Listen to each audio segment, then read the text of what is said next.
महाराष्ट्राच्या गुन्हेगारीमध्ये दिवसेंदिवस वाढ होत चालली आहे। मुंबई पुण्यानंतर आता नागपुरातही गुन्हेगारांनी हौदोस मांडलाय। गेल्या 5 महिन्यात नागपुरात 49 हत्येच्या घटना घडल्यात। त्यात गुरुवारी सकाळी पुन्हा एक हत्येची भर पडली आहे। शहरातील यशोधरा नगरमध्ये राहणारा समीर शेख उर्फ येड्या शमशेर खान या 30 वर्षीय तरुणाची शहरातील एका टोळीनं कट रचून हत्या केली आहे। या घटनेनं शहरात एकच चर्चा रंगली आहे। पण समीर शेखची हत्या का करण्यात आली, ही घटना घडवून आणणारी टोळी कोणती होती, तिचा आणि समीर शेखचा संबंध काय होता, पाहणार आहोत या व्हिडिओच्या माध्यमातून। नमस्कार, मी प्रथमेश धोटे आणि तुम्ही पाहता महाराष्ट्रभूमी। राज्याची उपराजधानी आणि देशाचा मध्य म्हणून ओळखल्या जाणाऱ्या नागपूरमध्ये आज मोठ्या प्रमाणात गुंडेशाही वाढली आहे। मुंबईप्रमाणे नागपूरही हळूहळू 2 नंबरच्या धंद्यांचं माहेर बनत चाललंय। ड्रग्ज, गांजा यांसारखे अवैध धंद्यांमुळे गल्ली गल्ली डॉन तयार होतात। यामधीलच एक नाव समीर शेख। समीर हा नागपूरच्या राजीव गांधी नगरमध्ये आपल्या कुटुंबासोबत राहत होता।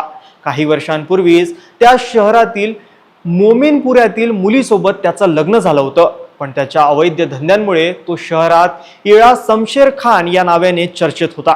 शहरात त्यानं त्याचं एक नेटवर्क तयार केलं होतं। त्यामार्फत तो गांजाची तस्करी करत होता। त्यासोबतच लोकांना धमकावणे, त्यांना मारहाण करून स्वतःची दहशत निर्माण करण्याचं काम तो नेहमी करत होता। नागपूरमधील वेगवेगळ्या पोलीस स्थानकांमध्ये त्याच्यावर मारहाण, खून करण्याचा प्रयत्न आणि अवैध धंदे चालवत असल्याचे 31 गुन्हे दाखल आहेत। यशोधरा नगरमध्ये समीरची मोठी दहशत निर्माण झाली होती। त्यामुळे पोलीसही त्याच्या मागावर होते। मात्र त्याला पकडण्यासाठी पोलिसांना यश येत नव्हतं। पण नुसते एकमेव पोलीसच त्याच्या मागावर नव्हते, तर त्याच्याच धंद्यातील एक टोळीही त्याची दहशत संपवण्याचा प्रयत्न करत होती। आणि त्या टोळीचा म्होरक्या अशू होता। अशू हा देखील समीर सारखाच अवैध धंदे चालवत होता। त्यामुळे समीर आणि अशू मध्ये अनेकदा वाद होत होते। कधी ग्राहकांमुळे त्यांचा संघर्ष होत होता, तर कधी धंद्यातील स्पर्धेमुळे। मात्र समीर हा नेहमीच अशूच्या टोळीवर वरचढ ठरत होता। या धंद्यात त्यांची ताकद अशूपेक्षा जास्त होती। त्यामुळे अशूला नेहमीच माघार घ्यावी लागत होती। पण पुढे त्यांच्यातला वाद वाढतच गेला। एकमेकांची स्पर्धा बनवण्याच्या नादात समीर आणि अशू हे एकमेकांचे कट्टर दुश्मन बनले। ही दुश्मनी एवढी टोकाला गेली की अशूला वाटू लागलं की जोपर्यंत समीर जिवंत आहे तोपर्यंत मार्केटमध्ये त्याचा दबदबा वाढू शकत नाही। त्याला त्याचं मार्केट बनवण्यासाठी समीर हा अडथळा वाटू लागला आणि त्यातूनच समीरला संपवण्याचा विचार पुढे आला। अशूच्या टोळीने समीर शेखची हत्या करण्याचा प्लॅन बनवला। पण समीर त्यांच्या हाती लागत नव्हता। त्यांनी बनवलेल्या प्लॅननुसार समीर त्यांच्या तावडीत सापडत नव्हता। पण गुरुवारी समीर शेख त्याच्या बायकोच्या घरी म्हणजेच त्याच्या सासूरवाडीला गेला होता। सासूरवाडी नागपुरातच असल्यामुळे अशूला बातमी मिळाली की समीर सासूरवाडीत आहे आणि एकटाच आहे।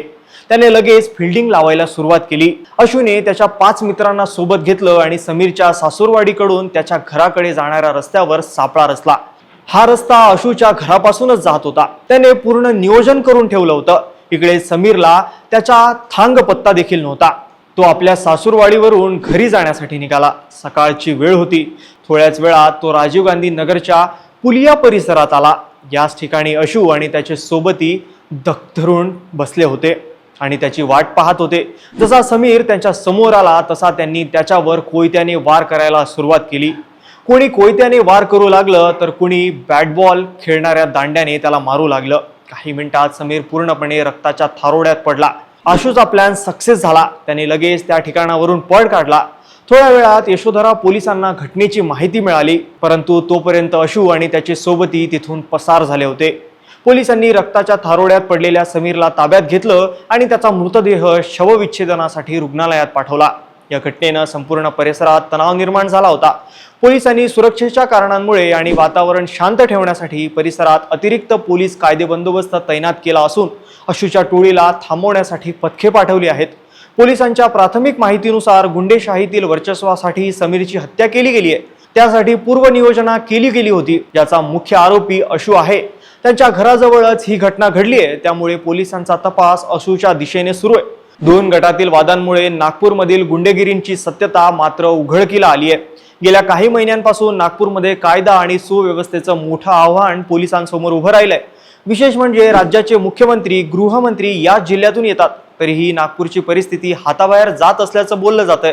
त्यामुळे महाराष्ट्रात कायद्याचा धाक राहिला नाही की काय असा प्रश्न विचारला जातोय। बाकी तुम्हाला या घटनेबद्दल काय वाटतं नागपूरमध्ये कायदा आणि सुव्यवस्था राखण्यामध्ये फडणवीस कमी पडतायत का हे आम्हाला कमेंट करून नक्की कळवा. तसंच आमच्या YouTube चॅनलला सबस्क्राईब करायला विसरू नका. धन्यवाद.